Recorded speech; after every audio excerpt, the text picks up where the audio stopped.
2018 자카르타 팔렘방 아시안게임이 18일에 개막합니다. 아시안게임에 출전하는 선수들을 응원하는 시민들의 메시지를 들어봤습니다.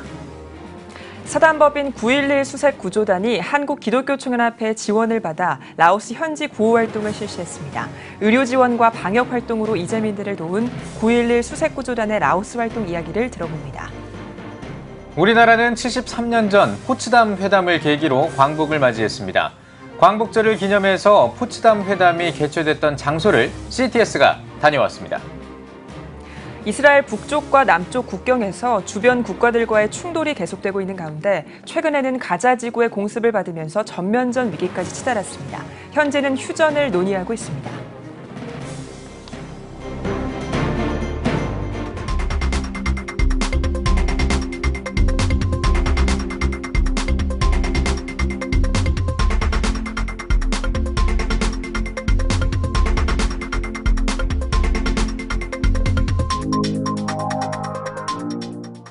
시청자 여러분 안녕하십니까? 8월 17일 금요일 CTS 뉴스입니다.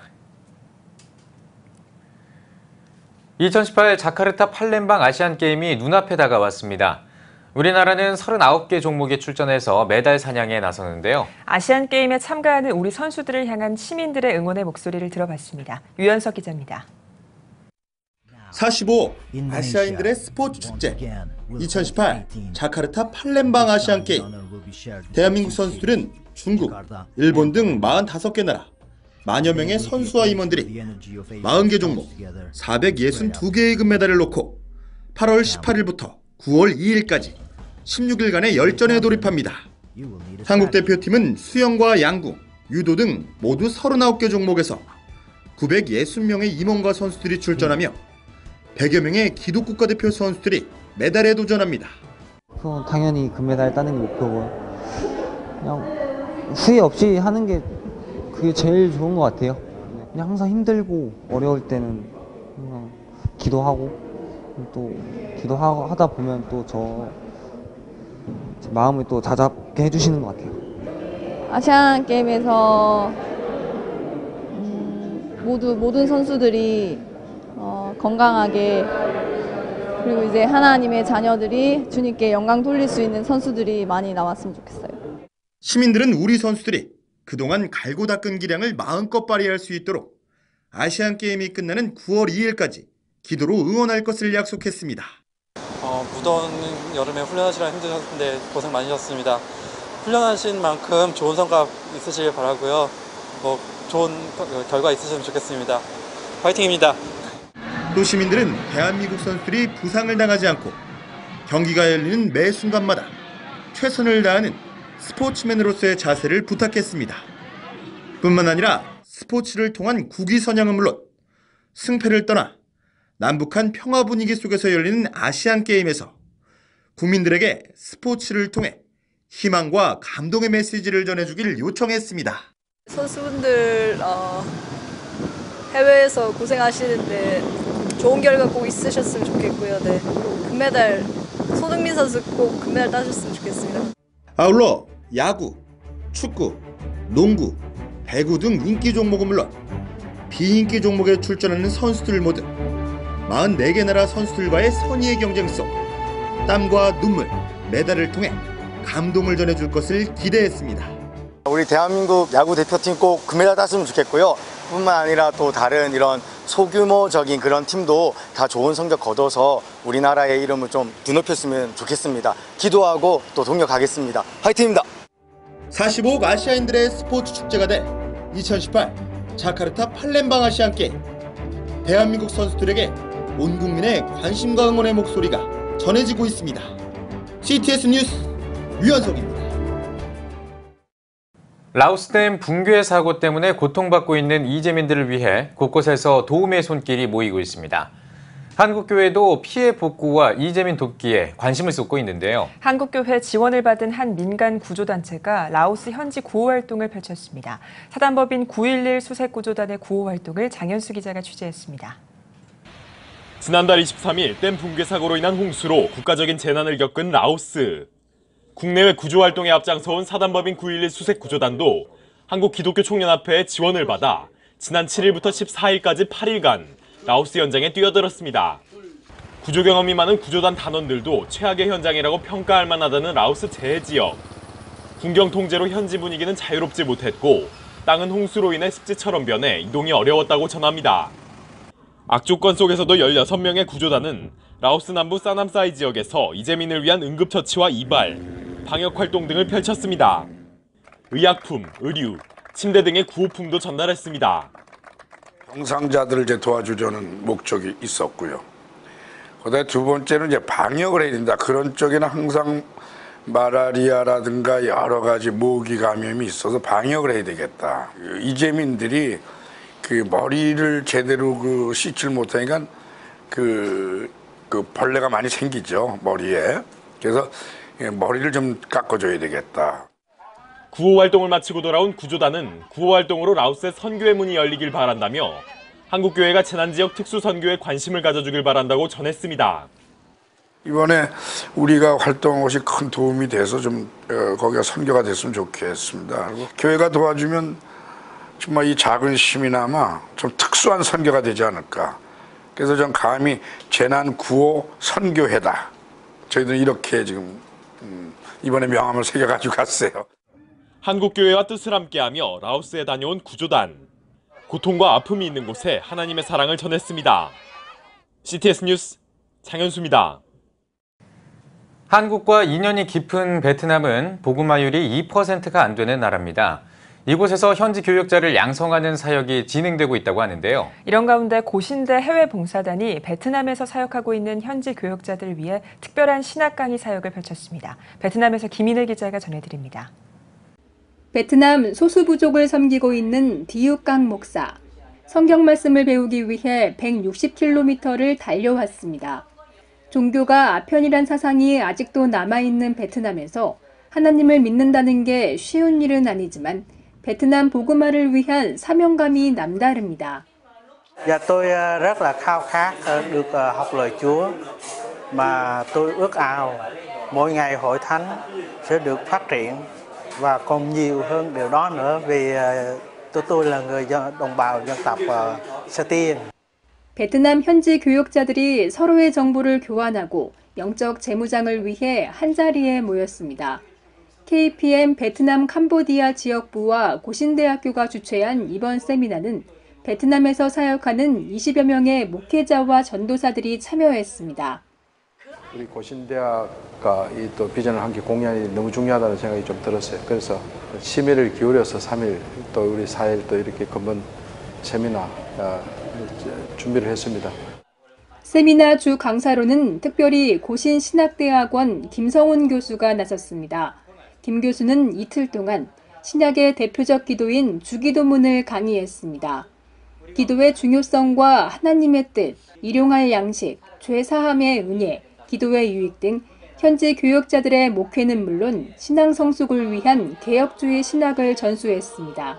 우리가 매일 하지만 안에 정말로 깊은 내용이 담겨져 있습니다. 우리가 하나님의 뜻을, 성령의 도움으로 하나님의 뜻을 알고 그것을 또 성령의 도움으로 기쁘게 할 수 있는 마음을 가지고 그리고 의지를 가지고 그것을 행할 때에 바로 이 기도가 이루어지는 것입니다. 이어 고신대 유아교육과 교수인 권미량 학생복지 취업처장의 다음 세대 신앙교육의 필요성에 대한 특강과 함께 고신대 안민총장의 믿음의 사역을 주제로 한 특강도 진행됐습니다. 그 예수님의 뒤를 따라 우리 제자된 우리들은 그 낮은 곳으로 가야 할 것입니다. 그래서 그 가장 낮은 곳인 절망의 사람들에게 영원한 생명을 전해주는 그것으로 그 사람들에게 희망이 되어줘야 할 것입니다. 1975년 공산화된 베트남은 민족주의 공산화 정책으로 교회가 있지만 현지 기독교 인구는 전체 인구 중 2%도 못 미칩니다. 외국인의 실질적인 선교와 전도가 사실상 불가능하기 때문입니다. 그만큼 베트남 현지인들을 예수님의 참 제자로 양육하는 사역은 매우 중요합니다. Hiện tại thì chúng tôi thấy rằng ở Việt Nam đang thiếu rất là nhiều người để đi ra làm công tác truyền giáo. Cho nên nếu có thể được thì chúng tôi ước mong rằng sẽ được hỗ trợ từ công tác huấn luyện cho đến những cái vấn đề khác liên quan đến việc truyền giáo. Lòng của chúng tôi ước ao là có cơ hội để giáo sư có thể giúp cho về cái hệ thống thần học cựu ước hoặc là tân ước để cho chúng tôi nắm được những cái ý chính của toàn bộ Kinh Thánh. 공산주의라는 역경을 뛰어넘어 이곳에서 신앙을 지키는 현지 교역자들을 통해 베트남 전역이 변화되길 기대합니다. 베트남 호치민에서 CTS 뉴스 김인혜입니다. 2차 세계대전의 승기가 연합군으로 넘어간 1945년에 독일은 무조건 항복을 선언했습니다. 연합군 정상들은 독일 포츠담에서 전쟁 후 세계 질서를 논의하는 회담을 개최했는데요. 이 회담을 계기로 우리나라도 광복을 맞이하게 됐습니다. 지난 광복절 우리 역사 속 의미 있는 장소인 포츠담을 직접 다녀왔습니다. 독일 포츠담에서 김영환 통신원입니다. 1945년 7월 독일 동부의 작은 도시 포츠담에서 역사적인 회담이 개최됐습니다. 2차 대전에서 패전한 독일의 신병 처리를 위해 승전국 영국과 미국 그리고 소련의 정상이 한자리에 모인 것입니다. 회담은 독일 호헨졸렌과 황태자의 집인 체칠리엔호프 성에서 개최됐습니다. 73년이 지났지만 회담 장소는 예전 그대로의 모습을 유지하고 있습니다. 당시 포츠담 지역을 점령하고 있던 소련군은 스탈린을 상징하는 붉은 별을 광장 중심에 심었습니다. 독일로서는 아픈 과거지만 참혹했던 전쟁의 아픔을 잊지 않기 위해 매년 붉은 꽃장식을 새롭게 합니다. 현재 이곳은 기념관으로 보존되고 있습니다. 집기를 재현하고 당시 모습이 담긴 사진과 설명문을 붙였습니다. 건물 중앙, 옛 황태자의 응접실에는 대형 원형 탁자가 놓여 있습니다. 그 위에는 미국, 영국, 소련의 국기가 여전히 꽂혀 있습니다. 국기 방향으로 트루먼 미국 대통령, 처칠 영국 총리, 스탈린 소련 공산당 서기장이 앉아 일본이 항복하지 않는다면 즉각적이고 완전한 파면에 직면할 것이라는 경고를 담은 포츠담 선언을 발표합니다. 73년 전 포츠담 선언을 계기로 대한민국은 광복을 맞이했습니다. 그러나 당시 약소국이었던 우리는 한반도의 분단을 지켜만 봐야 했습니다. 포츠담 선언을 거부한 일본은 히로시마와 나가사키의 원폭을 맞은 후 항복을 선언합니다. 포츠담 기념관 전시물 중에는 일본을 패망시킨 미국과 소련을 환영하는 한국인들의 사진이 전시되어 있습니다. 해방의 기쁨도 잠시, 미국과 소련은 일본이 점령했던 한반도를 38선으로 나누고 분할 점령하면서 한반도의 분단이 시작됐습니다. 포츠담 선언이 우리나라의 광복을 가져다 줬지만 냉전의 불씨가 됐다고 평가하는 이유입니다. 현재 평화 분위기 속 한반도를 둘러싸고 주변 국가들 간에 보이지 않는 외교전쟁이 치열합니다. 과거의 잘못을 교훈 삼아 아픈 역사가 반복되지 않도록 나라와 민족을 위한 기도가 필요합니다. 독일 포츠담에서 CTS 뉴스 김영환입니다. 이스라엘은 올해 상반기에만 200만 명이 방문하는 등 갈수록 관광객이 증가하고 있습니다. 하지만 한편에서는 주변 아랍 세력들과의 충돌 때문에 위기감도 여전한 상황입니다. 얼마 전에도 가자 지구의 테러 단체인 하마스와 전쟁 위기까지 치달았다가 현재는 진정 국면을 보이고 있습니다. 이 지역을 방문한 여행객들의 안전이 위협받고 있습니다. 명영주 통신원입니다. 하마스가 지난 3월부터 불붙인 연과 풍선을 매일 수백 개씩 날려보내고 있는 가운데 로켓 180여 발을 이스라엘 남부 도시들을 향해 발사했습니다. 30여 발은 아이언돔에 의해 격추됐고 나머지는 스데롯, 나할 오즈 등 가자 국경 근방 도시들에 떨어졌습니다. ובזמן שהיה אזעקה, לקחתי את כל הילדים, לא רק את שלי, ורצתי לדירה של השכן שהוא גר בקומה ראשונה, הוא אמר לנו לרוץ מהר ולהיכנס. לא הספקנו להיכנס, וכבר היה בום. 이번 공격으로 스데롯 시민 11명이 부상을 당했고 이 중 1명은 중태입니다. 이스라엘은 즉각 하마스 거점 150여 곳을 폭격해 맞대응했고 이 과정에서 임신부와 아이를 포함한 3명의 팔레스타인인이 사망했습니다. 하마스 공격이 다시 거세지고 장거리 로켓이 국경에서 40km 떨어진 브엘세바에 떨어지자 이스라엘은 2014년 가자 전쟁 때와 같은 전면 대응을 결정하기 위해 국가안보내각회의를 소집했습니다. 4시간의 공방 끝에 가자 국경의 어떠한 공격에도 즉각적으로 맞대응한다는 현재 방침을 지속하는 것으로 결정했습니다. 가자 지구와의 전면전에 지상군이 투입될 때 양측 모두 많은 사상자를 낼 수 있다는 점과 이스라엘 북쪽 경계에서의 시리아와 이란의 위협을 고려했기 때문입니다. It's a very problematic war because Hamas is fighting within the civilians and in many cases under the civilians. It can be a building of 8 or 10 levels and the center of the Hamas will be in a tunnel under this building. 스데롯 시민들은 궁극적인 문제 해결 방법은 다음 세대 교육이라고 지적합니다. 가자 지구에서 아이들에게 계속적으로 공존의 메시지가 아닌 무기를 주고 사람을 죽이는 교육을 시킨다면 지속적인 평화는 없다고 얘기합니다. You can be a hero if you take a bus and blow in Tel Aviv.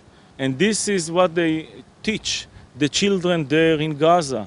They send the children to camp and they give them a weapon. And they show them a picture of their area, the shahidim. Someone believe that this is a good reality? קודם כל, מי שקצת מכיר את הקוראן, הספר הקדוש שלהם, הוא יודע שיש מה שנקרא ג'יהאד, זה מלחמת מצווה. וככה הם מחנכים את הילדים מגיל קטן. אני מאמין שברגע שהחינוך שם משתנה מכבר מגיל קטן, הדברים ייראו אחרת גם בהנהגה העתידית. 끊임없는 가자 공격에 지쳐있는 이스라엘 남부 시민들은 정부에게 궁극적인 문제 해결 방법을 강하게 요구하고 있습니다. 어느 순간 전면전으로 확대될 수 있는 일촉즉발의 상황과 이스라엘 시민들의 커져가는 강경 대응 요청이 이스라엘 정부를 진퇴양난으로 만들고 있습니다. 이스라엘에서 CTS 뉴스 명영주입니다. 1909년에 호주 장로회는 경남 지역을 선교 지역으로 삼고 전도와 교육, 의료시설 등 여러 방면으로 구제 사역을 했습니다. 한반도를 향한 호주 선교사들의 사역은 우리에게 어떤 의미로 남아있을까요? 김선희 통신원이 전해드립니다. 1889년 호주 장로교에서 파송된 조셉 헨리 데이비스 선교사가 한국 땅에 도착했습니다. 호주인 최초 선교사인 그는 6개월 후 폐렴으로 순교했고 그의 죽음은 호주 교회에 본격적인 한국 선교를 시작하는 신호탄이 됐습니다. 129년이 지난 지금 호주 시드니에만 300여 개의 한인교회가 세워져 교민들의 신앙생활을 돕고 있습니다. 호주에서 30여 년 사역한 하 선교사는 복음의 빚을 갚기 위해 호주에서 사역을 합니다. 호주가 한국 경상도를 선교했던 선교 국가입니다. 6.25 때 우리 대한민국을 가장 먼저 와서 도왔는데 호주는 우리 영적으로 육적으로 아주 도움을 줬던 대한민국이기 때문에 제가 와서 부메랑으로서 이 땅을 다시 한번 축복하고. 기독교 국가인 호주는 1960년대만 하더라도 전체 인구 중 88%가 기독교인이었습니다. 현재는 52%로 떨어졌지만 여전히 기독교는 이 나라의 근간이 되는 종교이자 정신적인 버팀목이 되고 있습니다. 기독교 국가인 그 밑바닥에 있는 국민학교 때부터 성경의 기준에서 가르치고 아직도 모든 것이 하나님의 말씀으로 되어 있고 수상이 선서할 때든지 이럴 때 꼭 성경에 얹고 다시 하고 이런 모든 것들이 단단한 말씀 위에 서 있는 기독교 국가라고 생각하고 이런 호주의 선교 정치는 호주 한인교회에도 이어졌습니다. 129년 전 경상도 지방을 선교하던 마음이 북한 선교로 이어져 호주의 한인교회들은 물론 호주 현지 교회까지 북한 선교를 위해 힘쓰고 있습니다. 호주는 이제 중립국가이기 때문에 지금까지도 그 서방사회에서 또 유일하게 수교 국가고요. 또 호주가 지금까지 많은 그 인권과 외교에서 평등을 주장했기 때문에 그들하고도 관계를 지속하고 있어서 한국에서 30년 목회를 하다 호주로 온 최두길 목사는 잃어버린 가족이 사는 북한을 선교하기 위해 호주로 정착했습니다. 호주 영주권자는 북한을 자유롭게 드나들 수 있기 때문입니다. 북한 선교를 위해서는 제3국의 비자가 필요할 것 같고 그것이 어떤 신변의 보장이나 또 자유롭게 활동할 수 있는 라이선스라고 생각해서 영주권을 얻으려고 했습니다. 129년 전 한국에 뿌려진 복음의 빚을 호주는 물론 북한과 세계 땅끝까지 전하며 갚아 나아가는 전통이 이어지길 기대해 봅니다. 시드니에서 CTS 뉴스 김선희입니다. 예멘 난민 신청자들을 위한 난민 캠프 사마리안 하우스가 제주도에 마련됐습니다. 기독인 8명으로 구성된 예멘 난민을 위한 사마리안 행동은 제주도의 펜션을 빌려 예멘 사람들에게 주거 공간으로 제공하고 있으며 한국어 수업 등도 진행하고 있습니다. 사마리안 행동은 사마리안 하우스가 유럽의 난민 캠프처럼 완충 역할을 할 것으로 기대하고 있다면서 난민들을 위한 여러 공간을 마련해 예멘 난민 신청자들을 도울 계획이라고 전했습니다.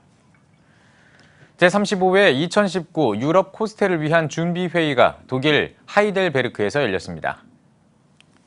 유럽 각국 대표 9명이 모인 회의에서는 유럽교회 재부흥을 위한 방안과 강의 주제, 강사단 선정 등이 논의됐습니다. 대표 한은선 목사는 개회 예배를 통해 코스텔가 하나님과 유럽 젊은이 사이에서 다리 역할을 하길 기대한다고 말했습니다. 2019 코스텔은 독일 하이델베르크에서 내년 2월 25일부터 28일까지 3박 4일 동안 열립니다. 필리핀의 마닐라 새생명교회가 창립 20주년을 맞아 감사 예배를 드렸습니다. 말씀을 전한 마닐라 새생명교회 일대 담임 정기환 목사는 서로 십자가를 지겠다는 복된 공동체가 되고 이로 인해 생명이 풍성하게 넘치는 이 시대에 필요한 교회가 돼야 한다고 강조했습니다. 생명이 풍성한 교회, 또 생명이 흘러넘치는 교회가 되시기를 이제는 세계를 향해서 그리스도의 복음을 힘있게 뻗쳐나가는 이런 축복된 하나님의 교회, 새생명교회가 되기를. 이어 20주년을 축하하기 위한 교회학교 연합합창과 청년 워십 등 다양한 순서가 이어졌습니다.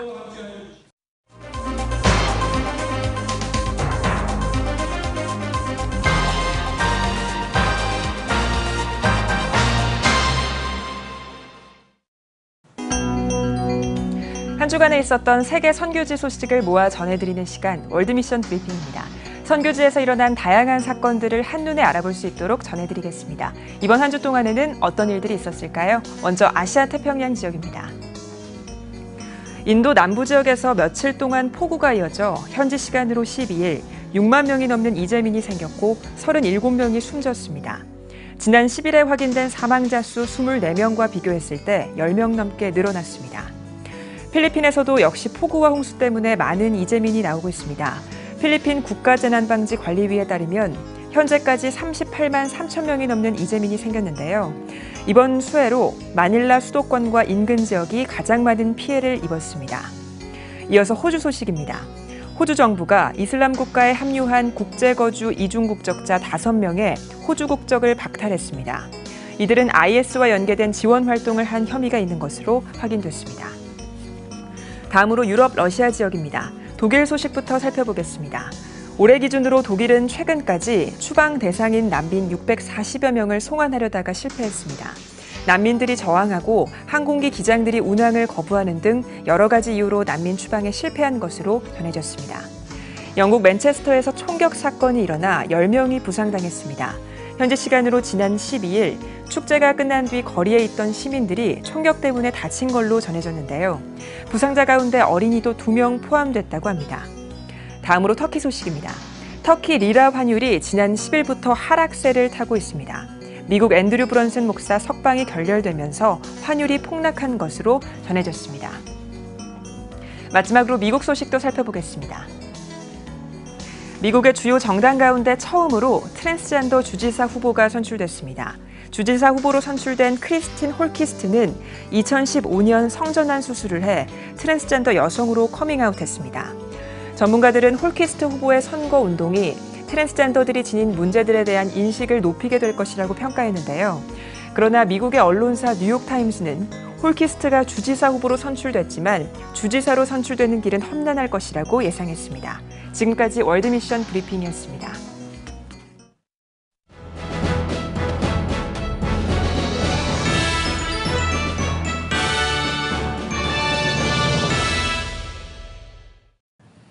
전국 각 지역별 네트워크 뉴스입니다. 제19회 8.15 부안군 복음화 대성회가 부안 제1교회에서 열렸습니다. 부안군 기독교연합회 주최로 열린 집회에서 말씀을 전한 전 대구 서연교회 박순호 목사는 부안 지역의 모든 교회와 성도들이 민족의 온전한 평화 통일을 위해 협력해야 한다고 전했습니다. 이어 참석자들은 부안군 복음화와 한국교회를 위해 합심으로 기도했습니다. 대한예수교 장로회 합동총회 여수노회가 청소년 특별 집회를 개최했습니다. 여수 지역 청소년과 학부모들이 참석한 집회에서 강사로 나선 광교 푸른교회 강은도 목사는 그리스도인으로 정체성을 지키며 꿈을 갖고 전진하는 다음 세대가 되길 바란다고 전했습니다. 한편 예장합동 여수노회는 청소년을 위한 집회와 신앙 수련회를 통해 다음 세대의 영적 성장을 위해 힘쓰고 있습니다. 대한예수교장로회 통합총회의 제103회 총회 부총회장 후보 소견 발표회가 첫 순서지인 서부권역에서 진행됐습니다. 목사 부총회장 단독 후보로 나선 부산 동로회 김태영 목사는 신뢰를 잃은 한국교회와 교단을 위해 교단 내부에서부터 과감한 혁신이 필요하다며 젊은 목사들과 선교사, 여성, 이주민 등에게도 회원권을 줘서 다양한 목소리를 들을 수 있도록 힘쓸 것이라고 전했습니다. 또 젊은 목회자들과도 소통해 교단 정책 미래백서를 발행하고 교인들이 다시 돌아올 수 있도록 교회 헌법을 혁신하겠다고 강조했습니다. 이어 장로 부총회장 단독 후보로 나선 충주노회 차주욱 장로는 목사님과 장로님들 사이의 가교 역할을 감당해 나갈 것과 이단과 동성애, 이슬람 세력으로부터 교단과 교회를 지키기 위해 힘쓸 것이라고 말했습니다. 소견 발표회는 서부 권역을 시작으로 동부 지역과 중부, 제주, 수도권 지역에서 진행될 예정입니다. 청주중앙순복음교회가 창립 45주년 부흥 대성회를 열었습니다. 청주중앙순복음교회 이대희 장로의 기도로 시작된 부흥 대성회에서 김상용 목사는 하나님께서 보내주신 목자를 통해 귀한 은혜가 있을 줄 믿는다며 이번 기회에 우리의 믿음을 회복하자고 당부했습니다. 이어 강사로 초청된 LA 감사 한인교회 김영길 원로 목사는 절제된 용사가 되기 위해 예수 안에서 철저히 죽고 다시 부활해 예수의 형상으로 다시 태어나자고 전했습니다. 횡성 지역 교회가 8.15 광복절 연합예배를 드렸습니다. 횡성군 홀리클럽 한상신 사무국장의 사회로 진행된 예배에서 캐나다 큰빛교회 이면수 목사는 광복의 의미를 되새기고 눈물의 기도로 나라와 민족을 지켜가길 바란다고 전했습니다. 이어 참석자들은 나라와 민족, 횡성군 복음화를 위해 특별 기도했습니다. 감림산 기도원이 설립 50주년을 맞아 감사 예배를 드렸습니다. 극동방송 이사장 김장환 목사는 말씀을 통해 감림산 기도원이 가정, 교회, 사회, 그리고 대한민국이 사는 유일한 기도의 장소가 되길 바란다고 전했습니다. 오늘을 주신 하나님, 내가 이제껏 50년 동안 이곳에 머물러 오늘을 맞이할 수 있도록 축복하신 그 하나님의 은혜, 측량할 수 없는 것 같아요. 50주년 감사 예배는 감사, 세움, 출판 감사, 축하를 주제로 총 4부로 진행됐으며 포항중앙교회 서임중 원로 목사에게 명예원장 추대패를 전달했습니다. 감림산 기도원은 앞으로 50주년 기념관인 해성관을 건립할 계획입니다. 양주시 기독연합회 광복절 연합예배가 간합교회에서 열렸습니다. 설교를 전한 양주시 기독연합회장 중부비전교회 김학현 목사는 광복의 기쁨과 함께 예수 안에서의 참 자유를 경험하는 삶을 살아야 한다고 강조했습니다. 이어 민족 복음화와 한반도의 평화통일, 양주시의 다음 세대를 위해 기도했습니다. 양주시 평화의 소녀상 제막식이 지난 14일 옥정중앙공원에서 열렸습니다. 양주시 평화의 소녀상 건립추진위원회 상임회장인 새생명교회 홍일남 목사는 인사말에서 평화의 소녀상은 분명한 메시지를 가지고 있다며 이 세상을 향한 경종이며 사람이 함께 살면서 평화가 얼마나 소중하고 인권이 얼마나 보호받아야 하는지에 대한 분명한 가르침을 전하고 있다고 전했습니다. 위안부 기림일에 맞춰 진행된 제막식은 어제, 오늘, 그리고 내일 함께하는 우리란 주제로 진행됐으며 건립추진위원회는 다음 세대를 위한 역사교육의 일환으로 백서 500권을 편찬해 도서관에 배포할 예정입니다. 앞으로 우리 어린아이부터 청소년 4세대 훌륭한 우리 2세들이 이 양주 평화의 소녀상을 통해서 서로를 존중하고 평화를 함께 만들어가는, 더불어 만들어가는 그 세상을 이루는 데 쓰임받게 될 것입니다. 한국기독교장로회 제주노회 정의평화위원회가 8.15 평화통일 예배를 개최했습니다. 말씀을 전한 기장 제주노회 정의평화위원회 위원장 이정훈 목사는 선진들의 간절한 기도가 있었기에 지금의 남북 평화기류가 형성됐다며 앞으로 교회가 평화통일을 위해 더욱 힘써 기도해야 한다고 강조했습니다. 이어진 특강에서 강사로 나선 기장 여신도 전국연합회 부장 황현주 목사는 북한에 대한 편견과 고정관념을 버리고 북한을 이겨야 하는 적이 아닌 평화를 이뤄야 하는 대상으로 바라보는 인식의 전환이 필요하다고 전했습니다. 대한예수교장로회 고신제주노회 남전도연합회가 교회여 영광되라라는 주제로 2018 연합 부흥성회를 개최했습니다. 말씀을 전한 부산 차성로교회 김주성 목사는 하나님께 진정성을 가지고 신앙생활하는 것이 그 무엇보다 중요하다고 강조하며 각자 가지고 있는 근본적인 문제를 솔직히 주님께 내어놓고 기도할 때 내 삶의 변화가 시작된다고 전했습니다. 이날 행사는 예장고신 제주노회장 현성길 목사를 비롯한 노회원들과 제주고신노회 소속 성도 등 100여 명이 참석한 가운데 진행됐습니다.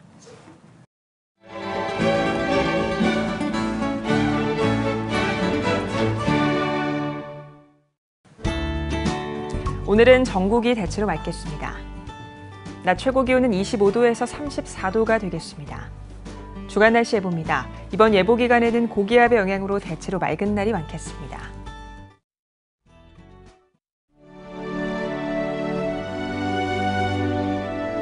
백만인 기도운동에 새롭게 참여하신 분들입니다.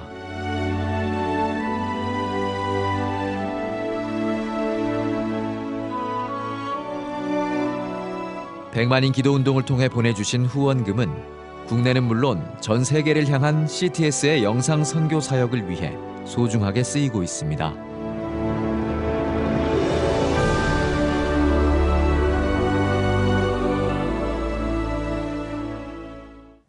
CTS 뉴스 오늘 순서 여기까지입니다. 시청해주신 여러분 고맙습니다.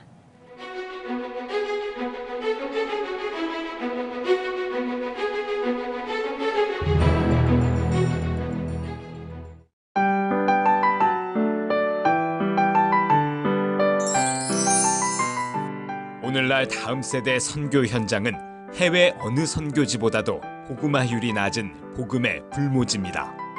한국교회 청소년이 급격히 감소하는 상황에서 교회 학교는 물론 다음 세대를 향한 선교적 접근이 너무나 어렵습니다. 아름다운 신앙 계승은 교회의 사명이기에 한국교회와 성도들이 당장 눈에 보이는 결과를 기대하기보다 지속적인 기도와 관심이 이어지길 소원합니다. 한국교회의 미래는 다음 세대 신앙 계승에 달려 있습니다. 예수 그리스도의 은혜와 하나님의 사랑이 자라나는 다음 세대와 함께 하기를 기도합니다. 다음 세대, 대한민국의 희망입니다. 이 캠페인은 대한예수교 장로회 통합총회와 함께합니다.